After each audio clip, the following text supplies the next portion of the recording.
Hi, my name is John Souza. I work for the Salvation Army in Akron at the Akron Citadel. I'm an associate pastor. And you probably wonder why we're standing here at these railroad tracks. Well, this place has a very special meaning to me because I had a real unique experience here. I think that was God ordained. Back in May of 2010, I was at the Adult Rehabilitation Center in Akron where I do ministry every Thursday night. And a man came up to me and said that he heard that I and my friends, we go out to the streets and go out and minister to homeless people, which is what we do. William Booth said, go and do something. When his son Bramwell asked him about doing homeless ministry, William said, go and do something. So we just adopted that motto and we just went out to the streets to do something. And he asked me to go look for a friend of his named Clyde. He said, Clyde is a guy who's a great guy, but he's involved in alcohol. In fact, this had become Clyde's best friend. And Clyde was actually living under a bridge, so I was told.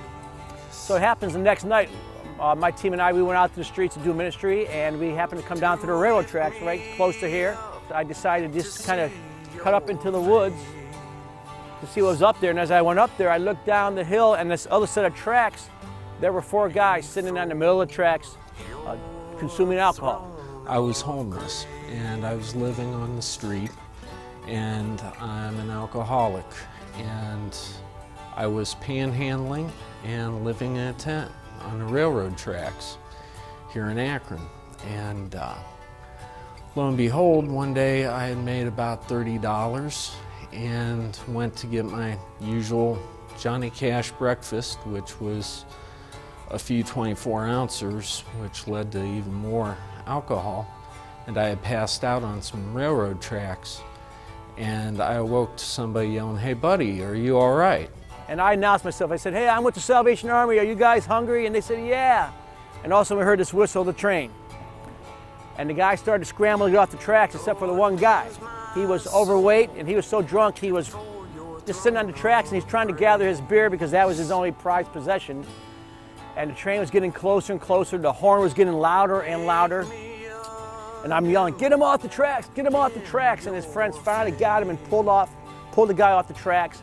And about 2 to 3 seconds later, the train came by, just missing killing this man. So I went down there and I introduced myself to the guys. I said, "Hi, I'm John, Salvation Army." And the one guy who had been laying on the tracks, very drunk, said, "Hi, my name's Clyde." And that was the very guy I was asked to look for. From then on, he kept coming around the campsite and praying with us. And every time he'd see me out holding my little sign, he'd go, "Clyde, I'm going to get you in the ARC. I'm going to get you in the ARC." And so we'd come down there every week. One time I brought a pizza. We'd always bring hot dogs. We'd bring, Bibles and hygiene items, underwear, socks, shampoo, whatever we can come with. And we'd sit out there with Clyde and his friends, and we'd minister to them, and they'd cry, and they'd actually sing gospel songs with us and pray with us. And we just started to build a friendship with Clyde. I went into Salvation Army, and from there, first month was pretty scary. It was just being around people and not relying on alcohol, and started praying. When we first met him, he looked like what other people would think was just a drunken bum on the railroad tracks, but he was a human soul. And God loves him, and God calls us to go out and love them. In fact, John Wesley said, "Don't go to those who need you, but go to those who need you most." And people like Clyde and his friends were some of the people that needed us the most. Any kind of Bible study, I would get involved with it and come to the Bible study. And even though I wasn't writing it down, I was taking it in. And to this day, I apply it, which is a beautiful thing. And now Clyde plays guitar in our worship band. Clyde has a full-time job at the Harley-Davidson shop.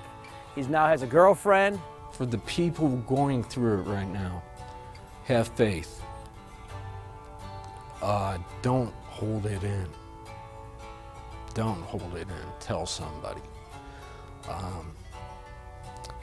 Holding things in like that, it's so destructive. And have faith and pray and pray. Seek help. Help's out there. You have to ask. I know sometimes doing ministry and doing the ministry of giving what the Salvation Army does so well, I know sometimes you might not feel like we see the fruit of it, and we do a lot of giving here. We don't always see the fruit of it, but every once in a while you see a unique story like this take place, and it just keeps you going out there. People like John.